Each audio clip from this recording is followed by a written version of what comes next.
자, 이 시간에는 이제 대한민국 임시정부 수립과 활동, 임시정부에 대해서 공부하도록 하겠습니다. 이 임시정부는 이렇게 똑 떨어진 하나의 단어로 구성되기 때문에 간단히 해결할 수 있죠. 그래서 여러분과 함께 교재를 보면서 또 우리가 그림을 보면서 이런 방식으로 한 시간에 다 끝내도록 하겠습니다. 잘 보십시오. 자, 원래 이제 우리가 대한민국 임시정부 수립의 계기가 된 것, 배경이 된 것은 3.1운동이다라고 했습니다. 3.1운동의 결과가 결국은 한편으로는 국내에서 대한민국 임시정부가 그러니까 국외에서 대한민국 임시정부가 수립되게 되고 또 한편으로는 무장 독립 전쟁이 일어나는 그런 계기가 되었다라고 얘기했죠. 그러니까 이렇게 3.1운동과 대한민국 임시정부는 서로 간에 인과관계로 얽혀 있단 말이야. 결국 무슨 얘기냐? 3.1운동이라는 우리 민족의 거족적인 일제에 대한 항쟁, 그죠?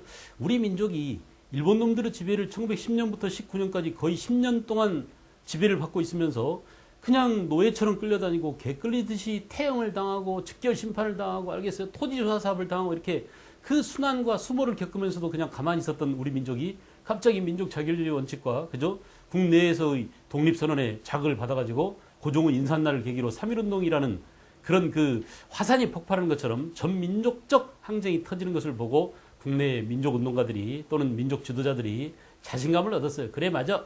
이런 정도의 국민적 역량이라면 우리도 이제 나라를 하나 세워 범지막해 우리가 그토록 바랐던 서구와 같은 근대 국민국가를 세울 수 있어.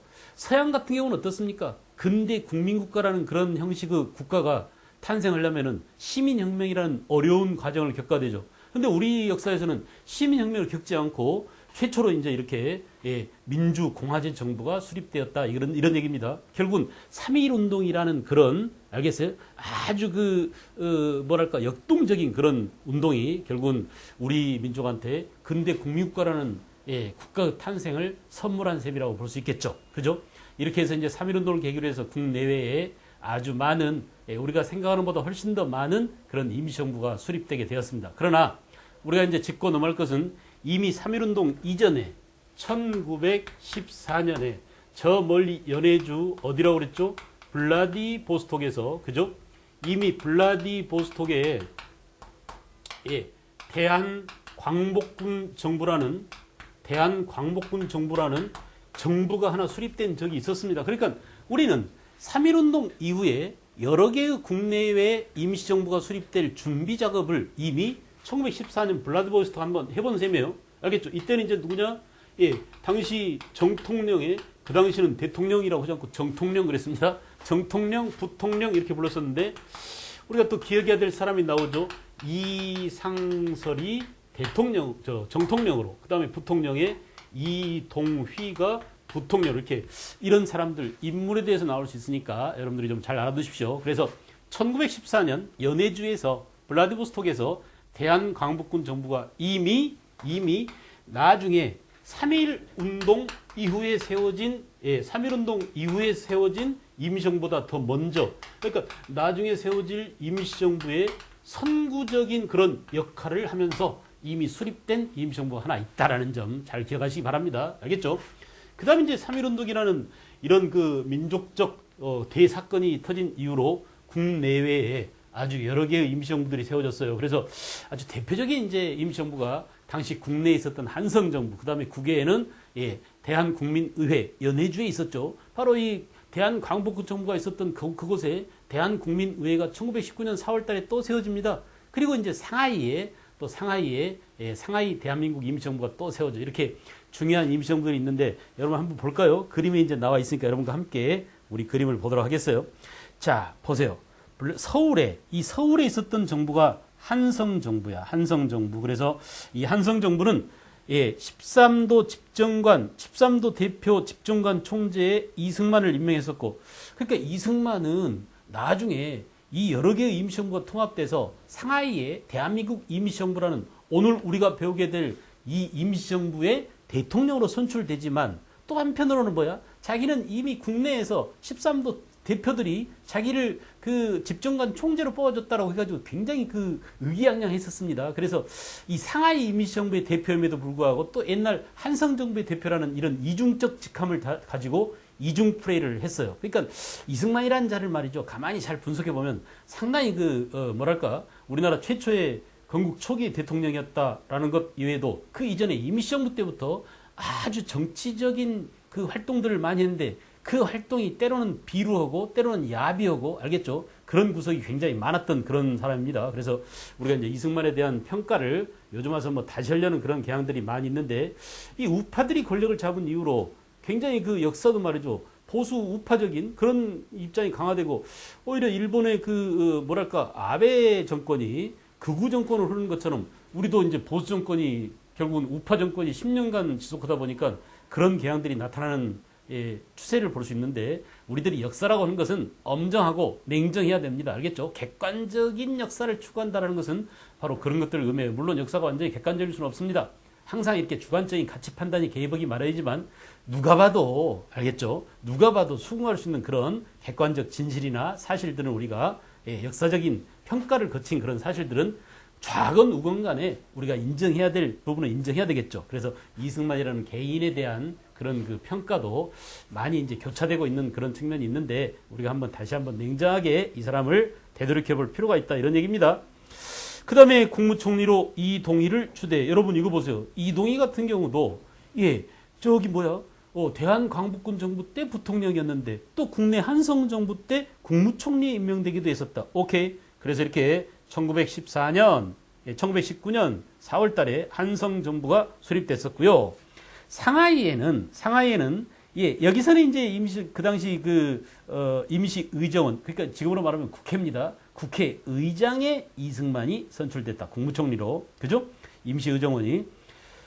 그 다음에 블라디보스톡에는 옛날에 대한광복군 정부가 있었던 블라디보스톡에 대한국민의회가 있었는데 여기서는 대통령이 누구야? 손병희. 특별히 좀 기억하십시오. 손병희는 3.1운동 당시에 민족대표 33인으로도 유명하고 천도교 대표로 나왔었죠. 그죠? 그리고 이제 이렇게 임시정부, 대한국민의회라는 블라디보스톡, 연해주에 있었던 임시정부의 대통령도 했었다라는 점을 기억하셔야 됩니다. 부통령의 박영효, 그죠? 갑신정변의 주도 세력이었던 박영효가 아직까지 살아서 이렇게 블라디보스톡, 부통령, 블라디보스톡에 있었던 대한국민의회 부통령 역할을 했었다. 또 여기 국무총리 이승만, 이렇게 이승만은 상하이 이승만, 그리고 대한국민의회 이승만, 국내에서는 집정관 총재. 이렇게 이승만이 직함을 많이 갖고 있었어요. 그러니까 자연히 이제 이 세 개가 통합되면서 대통령에 누가 추대되는 거야? 이승만이 추대되는 거죠. 알겠죠? 그래서 이렇게 여러 개의 국내외에 여러 개의 임시정부가 있었다. 자, 여러분 이것은 가장 대표적인 임시정부일 뿐이고 그 다음에 우리가 보면은 보세요. 만주 길림지방에 고려 임시정부가 세워졌었습니다. 알겠죠? 아까 보았던 블라디보스톡 대한국민의회 순서로 보면 이게 제일 빨라요. 이게 3월달이야. 3.1운동 터지자마자 바로 대한국민의회가 만들어졌죠. 그 다음에 이제 평양에도 있었는데 평양에 신한민국 정부라는 그런 임시정부가 수립돼 있었고 조선민국 임시정부라는 정부도 수립돼 전부 다 이렇게 레로라 하는 사람들이 그 당시에 명망가들이 독립운동가들 가운데 힘 있는 자들이 내가 대표야 하면서 여기저기에 이렇게 나라를 많이 세운 겁니다. 알겠어요? 이때부터 우리는 뭘 볼 수 있어? 야, 이거 잘난 사람이 너무 많구나. 이렇게 분단되고 갈라지고 찢어지고 해가지고 서로 당파가 생기고 말이죠. 이럴 개연성이 충분히 있었습니다. 정부 하나 만드는데도 이렇게 임시정부가 국내에 여러 개 흩어져 있었다. 그죠? 아까 말씀드린 국내에 있었던 한성정부 그리고 그죠? 또 다른 대한민국 정부가 있었고요. 그리고 이제 상하이에 있었던 상하이 대한민국 임시정부. 알겠죠? 그래서 이런 모든 것들을 통합해서 이거 보세요. 한성정부, 국내에 있었던 한성정부의 법통은 여기를 계승하고 한성정부의 법통을 계승하고 알겠죠?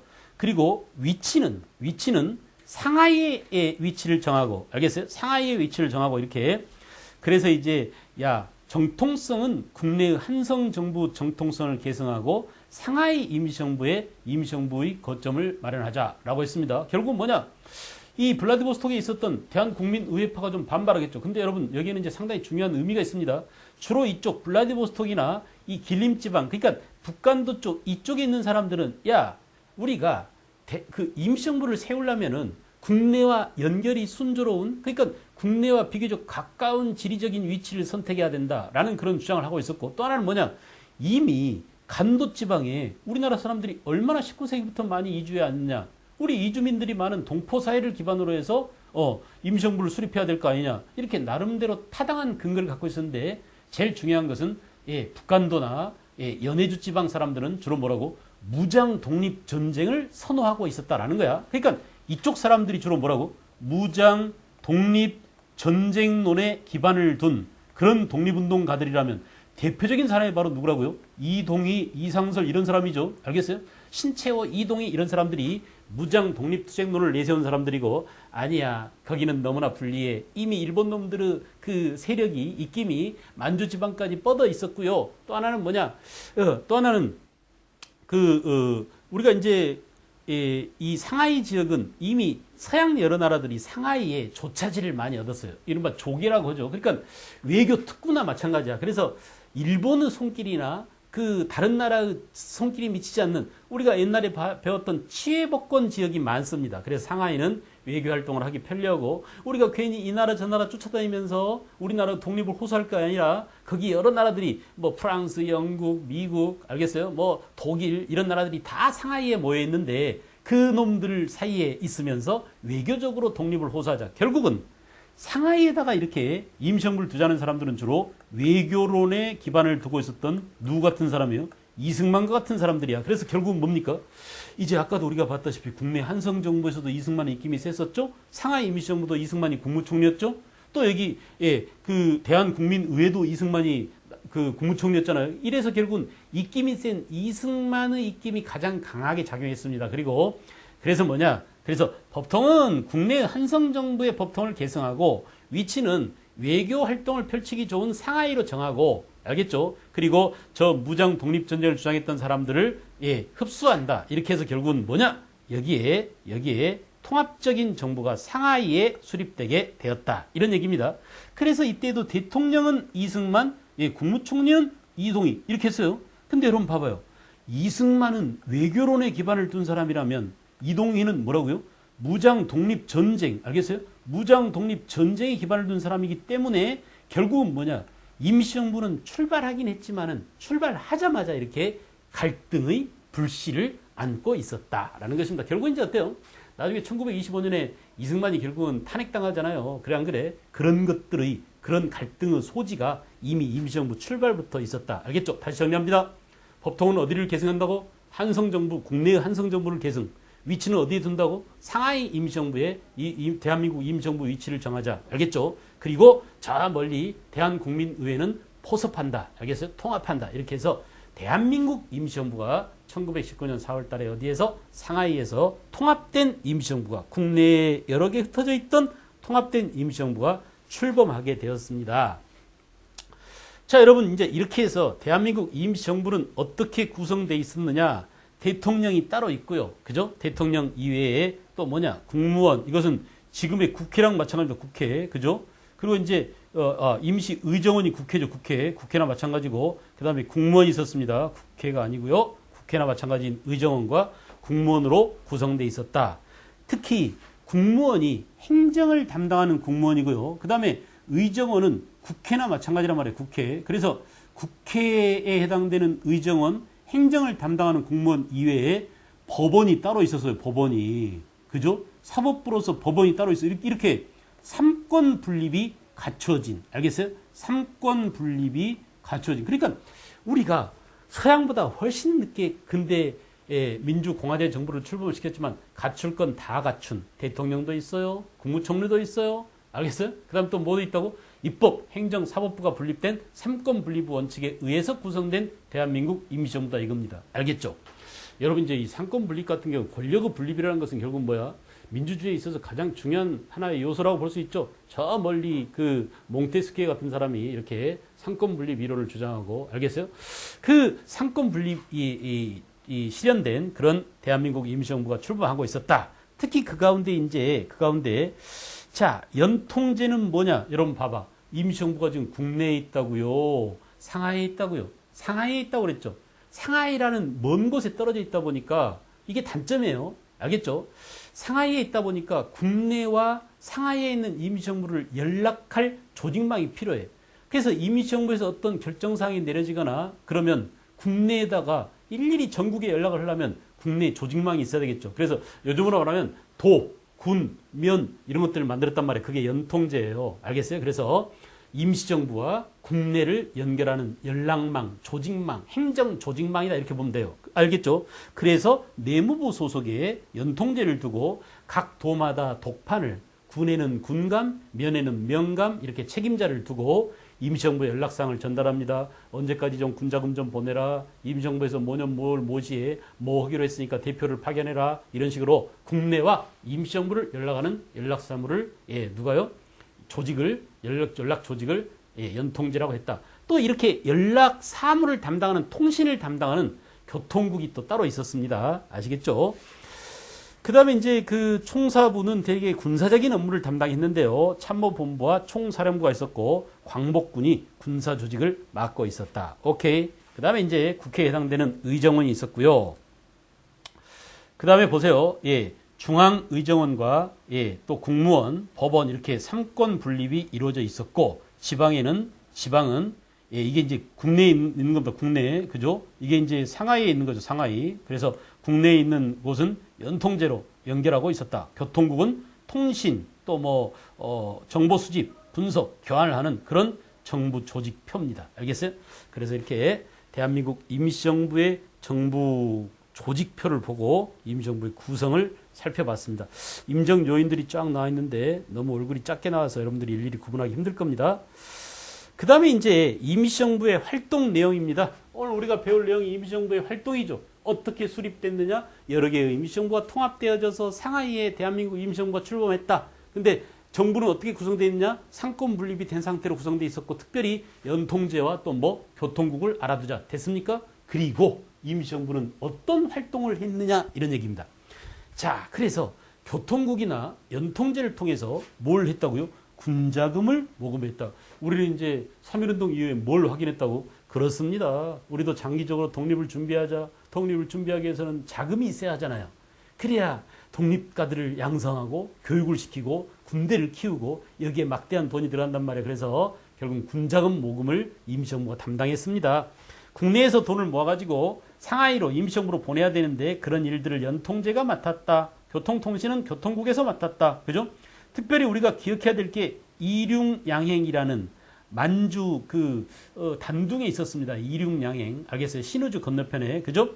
그리고 백산상에는 부산에 있었어요. 두 가지를 기억할 것. 지역적으로. 부산의 백산상에 이 백산이라는 호를 가진 분이 만든 유령 회사입니다. 그러니까 간판은 백산상에 이렇게 가게빵 이름을 걸어놓고 실은 내부적으로는 뭘 했다는 얘기예요? 군자금 모금해서 임시정부에 전달하는 그런 일을 주로 했다는 얘기입니다. 아주 이제 특이한 게 이륙양행이라는 이 양행은 여러분이 양행이라는 게 우리가 지금 이렇게 양행이라고 할 때 이 양자란 뭐냐? 서양을 의미해요. 서양. 그래서 이 서양 물품을 되게 묶어서 서양 양품 그랬죠. 서양 화폐를 묶어서 뭐라고 그래? 서양 화폐를 양화 그랬잖아요. 그래 안 그래? 우리가 아주 얇은 철을 양철 그러잖아. 그죠? 이렇게 입고 있는 이 옷을 한복과 구별해서 뭐라고 그래? 양복. 여자들 옷은 뭐라고? 양장. 그죠? 서양식 집은 한옥이 아닌 서양식 집은 양옥 그러는 것처럼 여기서 말할 때 양행이라고 하는 것은 이 동양에서 행은 장사치들을 말합니다. 그래서 뭡니까? 송나라 때 보면은 행작 이런 게 있었어요. 그래서 이 작은 뭐냐? 이건 수급자를 말하고 행위는 뭐냐? 상의를 말해요. 그래서 서양 상의이다 이런 말이 양행. 그래서 이제 우리가 지금도 양행이라는 그런 회사가 있습니다. 여러분이 잘 아는 화장지 회사로 유명한 휴지 회사로 유명한 유한양행이 있죠. 아주 유명한 기업이죠. 기업 가운데 아주 모범적인 그런 기업이라고 하는데 유한양행 같은 경우도 이렇게 어떤 그런 서양식 회사 형태입니다. 자, 여러분. 근데 지금 여기 말하는 이륙양행은 우리나라 사람이 세운 게 아니에요. 당시 아일랜드 사람입니다. 아일랜드 사람, 그러니까 영국 국적을 갖고 있지만 아일랜드죠.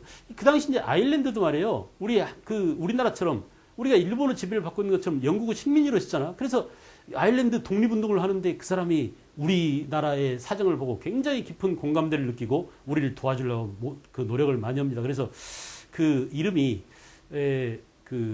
루이스 쇼예요. 이름이 쇼예요. 쇼라는 사람인데 이름을 잊어먹어서 무슨 루이스 쇼라는 사람이에요.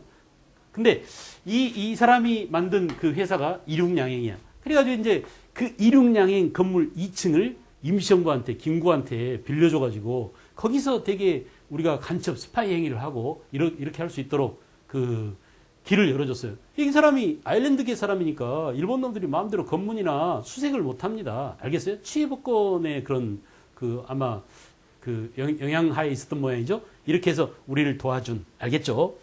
아일랜드계 사람이 있었다는 거 특이하죠? 독립운동사에서 이륙양행 백산상해도 역시 군자금 보금과 관련되고 있다. 기타 이제 애국공채를 발행했었습니다. 애국공채.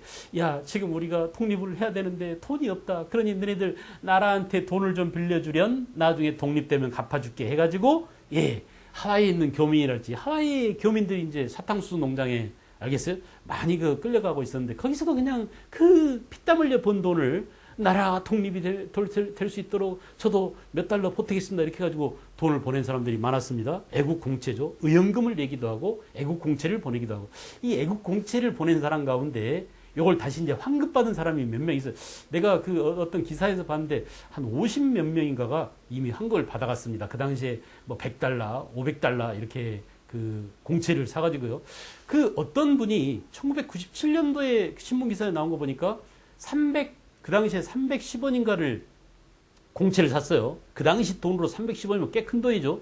근데 이제 지금 돈으로 환산해 보니까 아마 560만 원인가 이거를 다시 환급받아서 360원짜리 공채를 갖고 와서 현재 대한민국한테 560만 원 받아간 사람이 있습니다. 알겠죠? 이런 식으로 예, 우리가 이제 기꺼이 줘야죠. 독립을 위해서 그 당시에 큰 돈을 기부했는데 그 공채를 샀는데 의연금이라든지 이렇게 애국 공채를 발행해서 군자금을 모금했다. 알겠습니까? 기타 외교 활동을 벌였습니다. 주로 외교 활동은 뭐냐? 예, 초기 임시정부가 주력한 분야가 바로 외교 활동이다. 왜냐? 우리가 초창기 임시정부를 보면 이승만이 끼어있지 않은 데가 없잖아요. 거의 이승만이, 특히 외교론에 기반을 둔 이승만이 자기가 주력하려는 게 주로 외교 활동이란 말이야. 그래서 이렇게 예, 외교가 임시정부의 주된 목표가 되었습니다. 그러니까 무장 독립 투쟁을 해야 된다. 아니면 또 신락을 기른 다음에 나중에 장기적인 독립을 준비하다. 이게 준비론이죠. 아주 유명한 안창호의 주장입니다. 그래서 이동희 같은 경우는 무장 독립 전쟁론, 안창호 같은 경우는 준비론, 그죠? 그 다음에 이승만 같은 경우는 외교론인데 이 외교론이 우세했단 말이에요. 초창기에. 그래서 상하이에 대한민국 임시정부 거점을 상하이에 둔 것도 이렇게 외교론과 관련이 있다. 그런데 문제는 뭐냐? 별 성과가 없었다. 알겠어요? 특히 이제 우리는 외교활동 가운데 파리 강화회의에 예, 누구를 파견했습니까? 김규식을 파견했습니다. 원래 김규식은 당시 상하이에 있었던 신한청년단 소속이었죠. 그래 안 그래? 그래서 이렇게 김규식, 신한청년단 소속 김규식을 파리에 파견해서 야, 너 파리 강화회의에 가가지고 독립청원을 해라. 우리 대한민국 임시정부에서 너한테 정권 대사 자격을 줄게. 이렇게 해가지고 김규식을 파리에 파견했어요. 나중에 이 김규식이 백범 김구 선생님하고 남북 연석회의하러 1948년에 어디로 넘어갔어요? 38선 넘어서 가서 김일성, 김두봉 뭐 이런 북한에 있는 공산주의자들 만나고 온 사람 아닙니까? 그 김규식입니다. 알겠죠? 외교총장을 하기도 했고요. 부주석 역할을 하기도 했고 임시정부에서. 그래서 여기저기에서 굉장히 중요한 역할을 많이 했기 때문에 시험에 나올 확률이 높아. 알겠죠? 그래서 신한청년단 김규식을 반드시 기억하십시오. 알겠죠? 예, 김규식 중요합니다. 독립청원서를 제출하기도 했다. 됐나요? 그 다음에 이제 이렇게 군자금 모금이나 외교활동이나 이런 것들 이외에도 직접적인 군사활동을 주도하기도 했다. 만주 무장부대를 편성해서 직할부대로 편성. 여러분 봐봐. 자, 임시정부의 직할부대로서 예, 광복군 사령부가 있습니다. 광복군 총영이 있습니다. 육군 주만 참의부가 있습니다. 이 세 가지를 이름을 꼭 좀 기억하십시오. 다시 쫑알쫑알 해봐요. 뭐라고요? 광복군 사령부, 또 광복군 총영, 알겠죠? 육군 주만 참의부. 이 육군 주만 참의부는 나중에 우리가 1920년대에 자유시 참변 이후에 예, 만주 지방에 설립된 우리의 독립군 정부입니다. 알겠어요? 그 중에 예, 참의부, 정의부, 신민부 이 세 가지가 있는데 그 참의부가 바로 육군 주만 참의부예요. 그죠? 근데 이 육군 주만 참의부는 임시정부 역할도 하면서 군사정부로서 군대로서 만주를 통치하기도 하면서 만주를 지키기도 하면서 이런 역할을 했었다. 이런 의미야. 그러므로 다시 한번 정리합니다. 광복군 사령부, 광복군 총영, 육군 주만 참의부, 그리고 나중에 1940년 충칭에서 김구와 지청천이 만든 광복군이 있죠. 광복군. 그죠? 한국 광복군. 이것까지 전부 다 임시정부의 직할 군대였다라는 점. 알겠어요? 광복군 총영, 광복군 사령부, 육군 주만 참의부, 육군 주만 참의부만 빼면 전부 다 광복군이 들어가죠. 그래 안 그래? 그래서 이렇게 잘 알아두시고요. 만주 지역 무장 독립군에 대한 실질적 지도 어려움, 그냥 외우려고 하지 마. 왜 어렵겠습니까? 임시정부는 지금 어디에 있어? 상하이에 있잖아. 근데 그 독립군 부대들은 어디에 있어요? 북한도에 있어요. 그러니까 너무 멀어. 거리상 멀어. 알겠죠? 뭔가 명령을 전달하거나 군자금을 전달하다도 가다가 걸리거나 너무 멀어서 말이야. 시간이 너무 지체되거나 이런 어려움이 소통이나 연락에 어려움이 많았습니다. 그래서 사실상 만주 지역 무장 독립군을 직접적으로 지도하기는 어려웠었다라는 군사활동의 한계가 있었다. 알겠죠? 나중에 이제 김구 주석이 그 임시정부 말미에 1940년이니까 제2차 세계대전이 이제 한참 절정에 다다르고 있던 때 아닙니까? 그 무렵에 가서야 모든 그 군사 세력들을 하나로 모아서 한국 광복군을 창설하게 되겠죠. 그죠? 기타 이제 문화활동으로서 사료 편찬소를 설립. 그래, 우리가 정신력에 있어서도 일본한테 뒤지면 안 된다. 알겠어요? 그래서 우리가 한일 관계 사료집 이런 것들을 편찬해서 정신적으로 우리가 지금 개항 이후에 메이지 유신을 한 서구화에 앞선 일본한테 현실적으로 뒤지고 있지만 그러나 우리 저 옛날 고대사를 보라. 우리 옛날 역사를 보면 우리가 항상 일본보다 한 수 위였고 일본한테 뭔가 지도를 해준 그런 입장이었으니 지금 우리가 이 환난을 조금만 참고 기다리자. 조금만 참고 견디자. 힘을 기르자. 이런 정신적 활력소를 넣기 위해서 사료편찬소를 설립하고 독립신문을 여러분들이 이제 문제를 풀다가 자주 틀리는 것은 뭐냐 하면 그 성급한 일반화예요. 가령 예를 들어서 답을 찾는데 지가 아는 게 보여. 그럼 이거 하고 그냥 그게 빠져버립니다. 가령 예를 들어서 독립신문 그러면 옛날 독립협회의 독립신문으로 착각해. 이거 서재필이 만든 거지. 그래서 그냥 독립협회와 관련된 건 나오면 이게 답이야라고 동그라미 치기 쉬운데 독립신문이 나오더라도 옛날 알겠어요? 1896년 그죠? 4월 7일 날 만들어졌던 우리나라 최초의 일간지이자 영자지와 한글로 영문과 한글로 동시에 편찬된 그 독립신문 말고 지금 여기 알겠어요? 1920년대에 그죠? 대한민국 임시정부의 기관지로서 독립신문이 간행되게 됐다라는 사실 함정에 빠지지 않도록 주의합니다. 그래서 독립협회의 독립신문과 서재필이 만든 독립신문과 구별할 줄 알아라. 알겠죠? 구분해야 돼요. 자, 그 다음에는 이제 우리가 임시정부의 활동 내용을 다시 시간의 빨랫줄에다 쫙 걸어놓고 한번 보실까요? 여러분 이제 시간상 어떻게 임시정부 활동해가면서 변하는지 먼저 이제 그림을 이렇게 보고 나중에 또 선생님이 교재를 통해서 또 자세히 할 테니까 여기서는 줄거리를 아는 게 줄게 됩니다. 항상 여러분들이 스토리텔링 알겠어요? 스토리가 어떻게 전개돼 가는지 이야기가 어떻게 구성돼 가는지 이야기 앞뒤 악의가 맞아 가는지 이걸 알고 있으면 잘 잊어먹으려고 해도 잊어먹지 않아요. 알겠어요? 근데 그냥 거두절미하고 무조건 어떤 팩트, 사실, 연대, 사건, 이름 이런 것만 외워버리면 바로 잊어먹습니다. 알겠죠? 그래서 공부하는 방식을 인과관계를 따져가면서 항상 얘기가 구성될 수 있도록 스토리가 이어질 수 있도록 이렇게 하시는 게 좋아요. 자, 들어가 보겠습니다. 1920년대 초 그죠? 외교 활동을 먼저 보자 이거야. 자, 그래서 임시정부 근거지가 상하이라는 점도 외교 활동에 주력했구나. 그러니까 만약에 문제의 선택지에서 말이죠. 대한민국 임시정부는 초창기에 외교 활동에 주력했다 그러면 맞을까 틀릴까? 맞아야 합니다. 알았어요? 이 외교 활동이 실패해서 결국 이승만이 결국 쫓겨나고 탄핵받는 겁니다. 알겠죠? 자, 특히 대통령 이승만은 구미 위원부를 두고 그죠? 아까 이제 국내 한성 정부의 13도 그 대표들이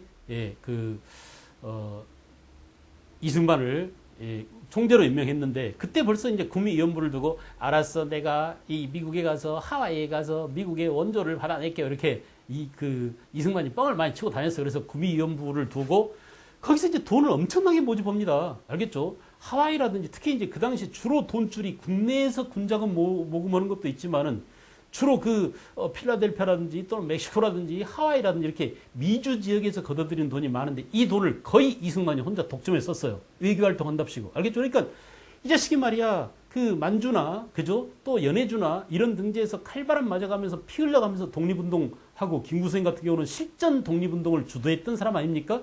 근데 이승만은 이렇게 하와이나 또는 미국이나 이런 데서 칵테일 파티 하면서 미국 대학 박사학위증 받아가면서 알겠죠? 이렇게 외교 활동을 벌인, 그러니까 독립운동을 했다라고 하더라도 질적으로 차이가 있는 거야. 알겠어요?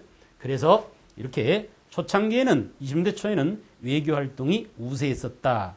문제는 뭐냐? 결국 열강이 우리한테 눈길 한번 제대로 주지 않습니다. 알겠어요? 그러니까 결국 여기서 이 외교 활동은 이승만을 명망가로 만드는 데 기여합니다. 아, 이승만 대단해. 하버드 출신이야. 미국 가서 박사학위를 최단시간 내에 딴 사람이야. 최연소였어. 얼마나 친한지 미국 대통령하고도 만났대. 이러면서 말이야. 그냥 쓸모없는, 알겠어요? 이 이승만의 주가만 높여놓은 셈이야. 결국은 뭡니까? 자기 몸치장하고 자기 몸값 올리고 자기 그 스펙을 쌓는데 결국 우리 독립운동 자금을 이용한 셈밖에 안 됐어요. 제가 너무나 막말하는 것 같아서 좀 그렇지만은 사실 여러분들 잘 생각해야 됩니다. 그래서 이제 이승만에 대한 탄핵이 올라가게 되는 것입니다. 그 다음에 대한국민대표회의가 만들어지게 되더라. 국민대표회의가 개최됐죠. 왜냐하면은 임시정부가 제대로 운영되지 않습니다. 대통령 이승만이 미국에 가 있습니다. 그래갖고 내몰라라 하고 그냥 임시정부를 내버려뒀어요.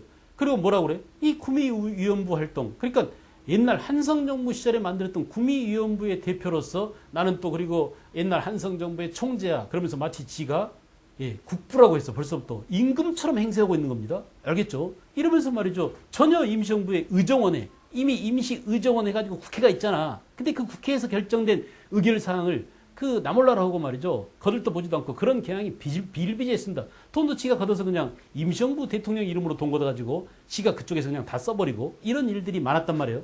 더더군다나 그 실제로 독립운동을 그 진행해 나가는, 알겠어요? 집행해 나가는, 그러니까 일본과 전쟁을 펼치든지 또는 그 독립운동을 해 나가는 사람 입장에서는 돈이 막 절실하게 필요한데 돈이 안 와. 미국에서 돈을 모았다고 연락은 오는데 돈이 보내주지 않아요.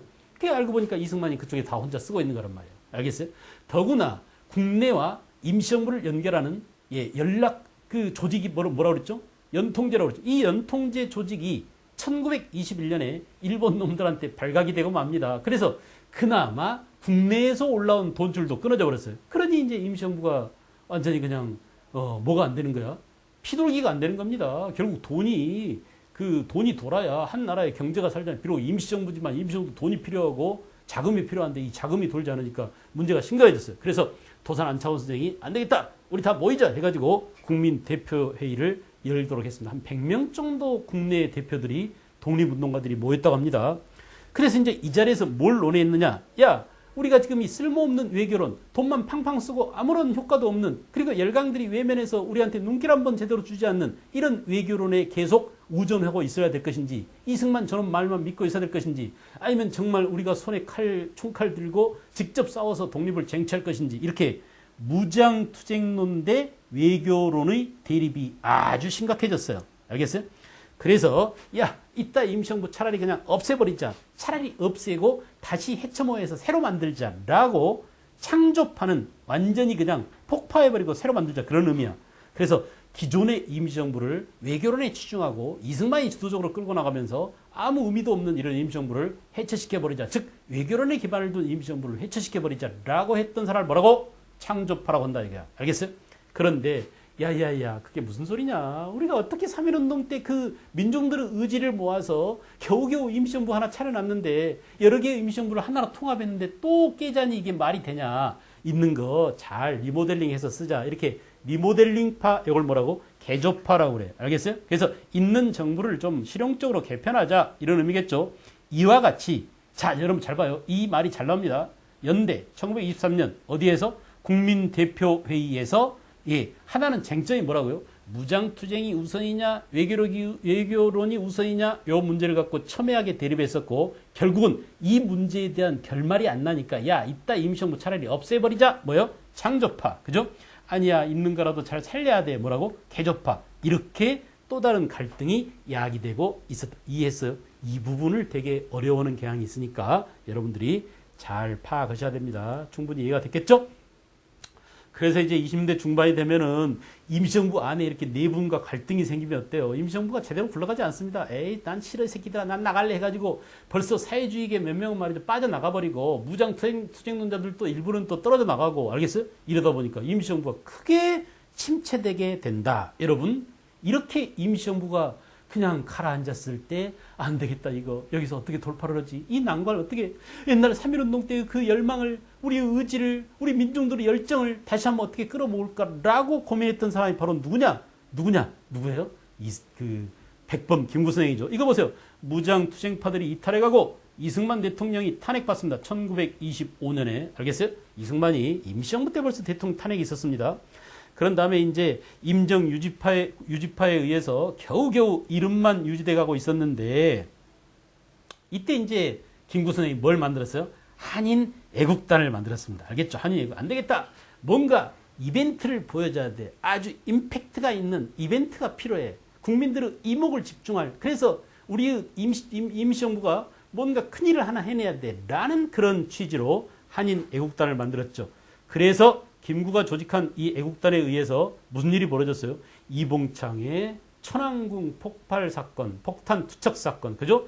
윤봉길의 흥코우공원 의거. 여러분, 연대 1931년 한인 1926년도부터 이미 김구의 그런 고뇌가 애국단을 만들 준비를 했다고 합니다. 그러다가 이제 정식으로 한인 애국단이 결성된 것은 31년이고, 잘 알아두십시오. 잘 나옵니다. 시험에 김구. 그리고 이 한인 애국단 소속의 이봉창, 또 누구? 윤봉길. 이봉창은 천황과 관련, 알겠죠? 그리고 윤봉길은 훈코우공원에 일본 육군 대장 시라카를 즉석에서 폭사시켰습니다. 알겠어요? 우리가 이제 다시 우리가 애국단 또 의열단 공부할 때 또 공부하겠지만 아주 중요한 사건입니다. 그죠? 임시정부가 침체되고 사람들이 이제 임시정부를 하나둘 떠나니까 안 되겠다. 임시정부한테 사람들을 모아두기 위해서는 뭔가 큰일을 터뜨리자. 이렇게 했어요. 그래서 이봉창으로 하여금 일본 천황을 죽이도록 천왕궁 앞에서 폭탄을 던지겠는데, 이게 말이야, 천황이 탄 마차를 제대로 마치지 못하고 불발했다고 합니다. 근데 이 불발한 이 사건을, 그 천왕궁 앞에서 도시락 폭탄 던진 이 사건을, 중국의 상하이 일보가, 그 당시에 상하이는 여러 나라들이 와 있는 조개가 설정되어 있는 그런 지역이라고 그랬죠. 이 상하이 신문에다 그렇게 썼어요. 야, 조선의 청년 이봉창이라는 사람이 가서 그 천왕궁 앞에서 폭탄을 던졌는데 이게 애석하게도 터지지 않는 바람에 천황이 무사했대. 이렇게 써놨대요. 근데 일본 놈들이 볼 때는 되게 기분 나쁘겠죠. 뭐야, 애석하게 안 터졌어?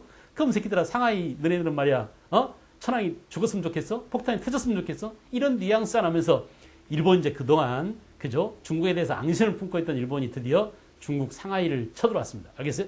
이게 바로 유명한 상하이 사변이야. 상하이 사변. 그래서 일본이 그냥 상하이 중국을 힘미 없는 서양 여러가한테 짓밟힐 대로 짓밟힌 중국 아닙니까? 이미 일본한테는 한번 1895년 청일전쟁 때 깨졌잖아요. 그런 중국이 말이죠. 쪽도 못 쓰고 당합니다. 그죠? 그런 다음에 어떻게 했어? 이 상하이 사변 전승 기념 축하 파티를 하려고 상하이에 있는 공원, 훈코우 공원에서 어때요? 일본의 유명한 새끼들 다 모였겠죠? 그 당시 전쟁에 공을 세운 놈들.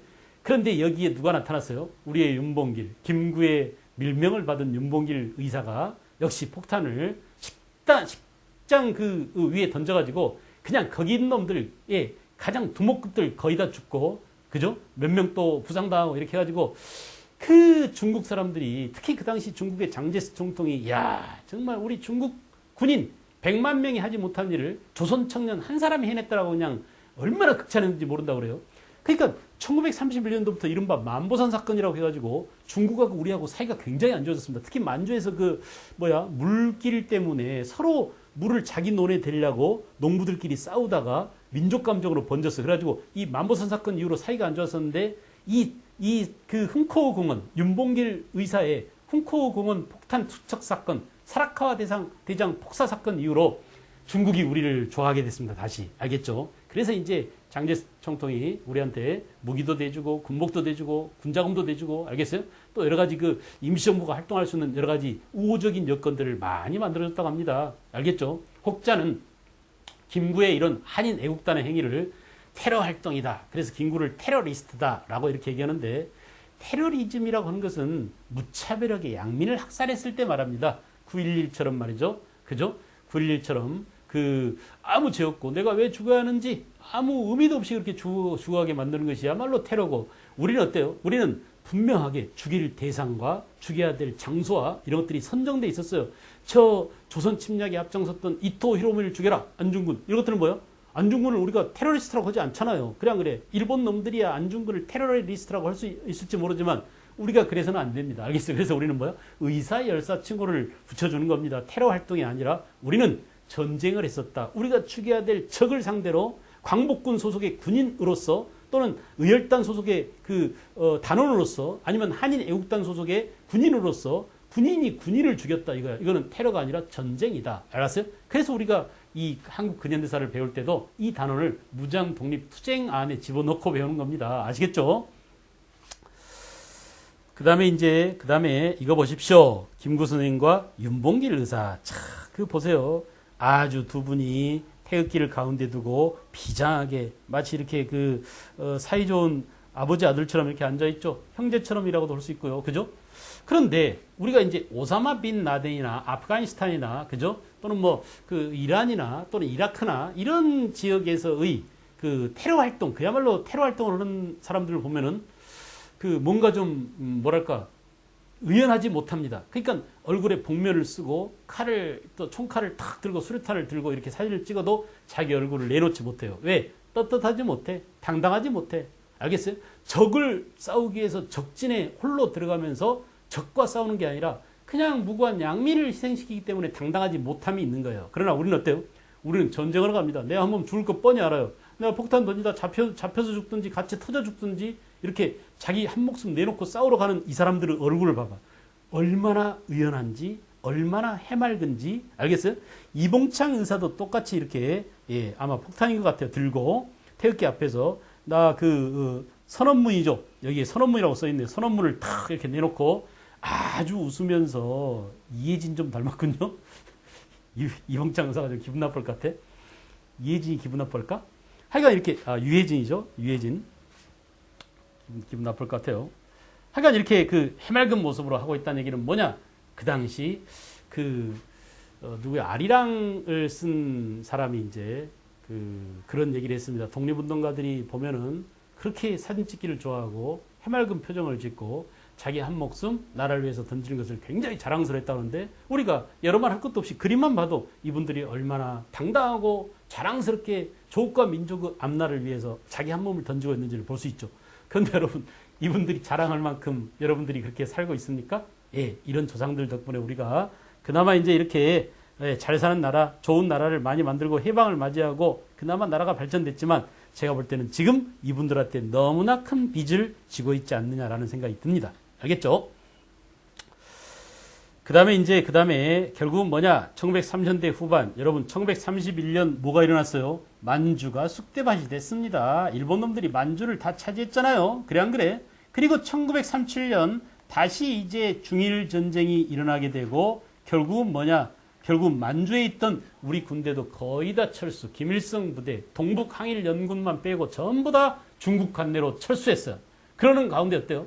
이 만주 사변 이후 우리 임시정부도 계속 중국 정부를 따라서 중국 내륙으로 도망옵니다. 여러 차례 대한민국 임시정부가 상하이를 출발해서 어디까지? 결국은 1940년 충칭에 안착할 때까지 여러 차례 이동을 하게 되죠. 그죠? 충칭 정부가 그런 얘기입니다.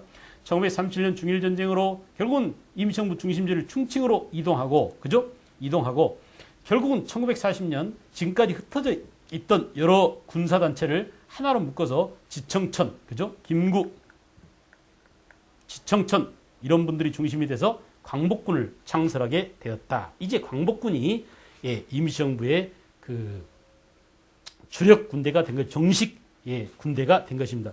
여러분, 이제 거기 나와 있는 그 그림은 임시정부가 이동한 경로입니다. 1919년 상하이에 처음 안착했던 임시정부는 그 뒤 32년에 항저우, 만주사변 이후죠. 중일전쟁 때는 난징으로 옮겼다가 다시 창사, 광저우, 류저우, 치장, 그리고 충칭에까지 갑니다. 이런 이동 경로를 보여주고 이게 뭐냐 그러면 이건 임시정부의 이동 경로라는 것을 아시면 답이 나옵니다. 알겠어요? 눈여겨봐 주실 것. 지명을 다 외울 필요는 없지만은 상하이하고 충칭만 알아두면 되겠죠. 그죠? 나머지 류저우, 치장, 창사, 광저우, 항저우 이런 것들은 참고로 그냥 봐두시기 바랍니다. 됐습니까?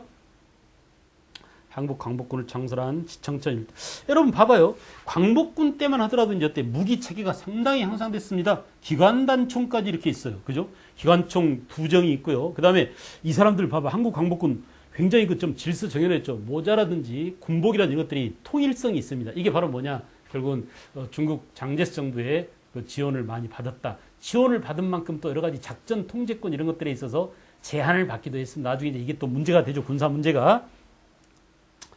자, 이렇게 해서 이제 그림으로 다 봤고, 여러분과 함께 교재를 통해서 좀 보겠는데, 197쪽 보시면 임시정부 수립운동. 아까 얘기했던 국내 한성정부, 상하이 임시정부, 연해주 대한국민의회 다 나와 있습니다. 거기 외교론과 무장독립론 구분해서 잘 알아두세요. 외교론은 봐봐. 신규식, 박은식 주로 상해를 무대로 했던 사람들, 그리고 이승만, 또 국내에 있었던 이승만 이 한성정부 총재라고 그랬죠? 그래서 이런 사람들이 되게 외교론에 비중을 둡니다. 반면에 무장 독립론은 유동열 또는 성낙형 이렇게 주로 북경 출신, 북경 중심 인사들이 이루고 있었고, 또 뭐냐, 블라디보스톡 국민의회 세력. 아까 얘기했죠? 저 간도나 또는 연해주 지역 사람들이 주로 무장 독립 투쟁을 주장하고 있었다. 임시정부 통합 내용이 쭉 나왔습니다. 결국은 이승만 중심으로 1919년 9월 달에 대한민국 임시정부가 상하이에서 한성정부의 정통성을 내세우고 결국은 통합되게 됐다. 그 다음에 이제 여러분, 그 다음 페이지 보면은 198쪽에 보면 임시정부가 헌법 우리 역사상 최초의 삼권 분립 원칙에 입각한 민주공화제 정부였는데 헌법이 5번이나 바뀌었습니다. 여러분, 헌법이 많이 바뀌었다는 것은 정치가 안정됐다는 얘기야. 뭔가 갈등과 분란이 많았다는 얘기야. 권력 구조에 있어서 분란이 많았다는 얘기야. 거기 보세요. 1차 개헌 때는 대통령 지도체제로, 그 다음에 2차 개헌 때는 국무령 중심의 내각 책임제, 3차 개헌 때는 국무위원 중심제, 4차 개헌 때 김구 선생을 중심으로 한 주석 중심제로, 그죠? 그리고 4차 개헌 그 당시가 1940년 충칭 시절입니다. 이때부터 이제 임시정부가 안정기를 맞이했어요. 특히 1920년 중반 이후로 굉장히 많이 임시정부는 흔들립니다. 이승만 탄핵을 기점으로 해서. 알겠어요? 그 다음에 이제 겨우겨우 명맥뿐이었던 이런 임시정부가 나중에 1940년 김구 주석이 주석 체제를 마련한 헌법이 마련되면서부터 결국은 5차 개헌 1944년이죠. 주석 부주석. 이때 부주석에 김규식이 부주석에 임명되죠. 알겠죠? 이렇게 5차례의 개헌이 있었다. 다시 한번 해보자. 순서 1차 개헌 때 뭐라고? 대통령. 2차 개헌 때 뭐? 국무령. 그죠? 3차 개헌 때 국무위원. 4차 개헌 때 주석. 5차 개헌 때 주석 부주석. 이렇게 차례차례 순서로 개헌 내용, 권력 구조와 관련된 개헌이 있었다는 것을 알아두십시오. 그죠? 그 다음에 임시정부의 국내 활동 다 봤던 내용이야. 여러분들이 충분히 선생님과 함께 공부를 했으니까 읽어볼 수 있을 겁니다.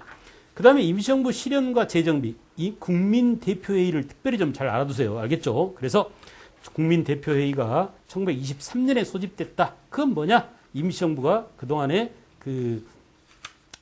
분란이 많았었고, 특히 이제 연통제가 발각돼서 임시정부 아래 분자금이 제대로 공급되지 않고 어려움이 많았다. 알겠죠? 그래서 임시정부 재정비까지 결국은 한인 애국단 1930년대 초에, 그 다음에 국민대표의 영향 나왔습니다. 줄 그어보세요. 1번 사회주의 활동에서 상해파가 몰락하고, 그렇습니다. 외교론에 기반을 뒀던 상해파가 몰락하고, 그죠?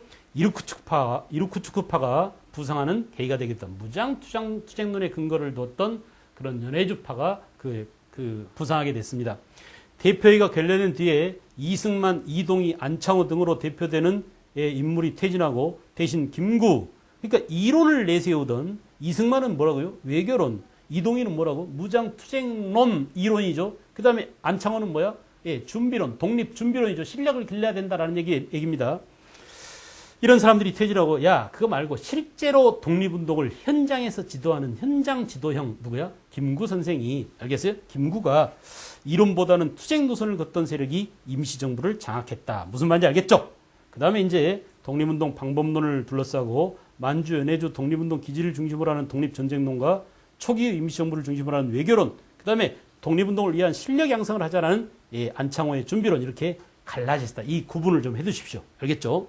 그리고 그 밑에 그림 봐봐. 임시정부 성립과 노선 갈등과 그 다음에 이걸 타파하고 이걸 극복하기 위한 김구의 노력, 한인 애국단, 그죠? 또 이봉창, 윤봉길 의사의 활약, 그리고 그 이후에 임시정부를 장악하는 김구, 알겠어요? 무장 독립 전쟁 준비, 한국 광복군을 통해서 이런 과정들을 쭉 봐보시고, 기타 이제 대한민국 임시 현장 나와 있는데 한번 읽어볼게요. 자, 신인 일치로 중외 협응하야, 한성에서 을을 일으킨 이래, 한성에서 을을 일으킨 이래 그랬는데, 이건 뭐예요? 결국은 한성에서 을을 일으킨 것은 3.1운동을 말하겠죠? 30여일의 평화적 독립을 300여 주에 광복하고 국민의 신임으로 완전히 다시 조직한 임시정부는 국민의 신임으로 다시 완전히 조직했다. 임시정부를 통합해서 대한민국 임시정부를 만들었다. 이런 얘기입니다. 그죠? 한국 완전한 자주 독립의 복리로 자손 여민이 세전하기 위하여 임시의정원의 결의로 임시헌장을. 여러분, 그러니까 이게 대한민국 임시정부 헌법이다라는 것을 뭘 보면 알 수 있어요. 맨 밑에 임시의정원의 결의로 임시헌장을 선포하느라 이렇게 임시자가 나오면 이건 대한민국 임시정부의 헌법이구나라는 것을 여러분들이 잘 알 수 있을 겁니다. 알겠죠? 그 다음에 이제 그 밑에 임시정부의 이승만 탄핵 심판을 좀 보겠습니다. 임시대통령 탄핵 내용 봐봐. 지금 우리가 이승만이 좋은 놈이다 나쁜 놈이다 이러쿵저러쿵 말도 많고 탈도 많은데 이건 필요 없어요. 그 당시에 이승만과 함께 활약했던 사람들이 이승만을 어떻게 평가했는지 당시 사료를 보면 우리가 지금 이렇게 먼 거리에서 이승만을 아득하게 보는 것보다 훨씬 더 자세하게 볼 수 있습니다. 그런 의미에서 한번 읽어볼까요? 임시대통령 이승만은 시세에 안매하여 정견이 없고 아는 게 없단 말이야. 무소불위의 독재 행동을 감행. 벌써 자유당 독재의 씨앗이 임시정부 때부터 이렇게 내포되어 있었다는 것을 우리는 간파해야 됩니다. 또 뭐냐? 포용과 덕성이 결핍하여 민주주의 국가 정부의 책임자 자격이 없음을 판정함. 벌써 이미 판결 났습니다. 그 당시야, 그 당시. 임시대통령 이승만이 대한민국 임시헌법을 기탄없이 저촉하였고, 대한민국 임시정부에서 만들어낸 헌법도 무시했단 말이에요. 알겠어요? 그래서 야, 우리 임시정부 대통령이 네가 왜 우리 임시정부 헌법을 따르지 않냐 그러면 나는 옛날에 한성정부 때 총재였어. 그 총재는 뭔지 알아? 임금이나 마찬가지. 이렇게 하면서 말이야. 하와이 가가지고 오지를 않는 거야. 그 돈 지가 다 처먹고. 이런 일들을 두고 볼 수 없다 이거야. 알겠어요? 그 다음에 국정을 혼란시켜서 국법의 신성과 정부의 이신을 타락하게 하였음을 판정함. 임시대통령 이승만의 범과 사실을 심리하고 대한민국 임시헌법 제4장 21조 제14항에 의하여 탄핵 면직에 해당함을 판정. 이렇게 해서 잘렸습니다. 이승만이. 알겠어요?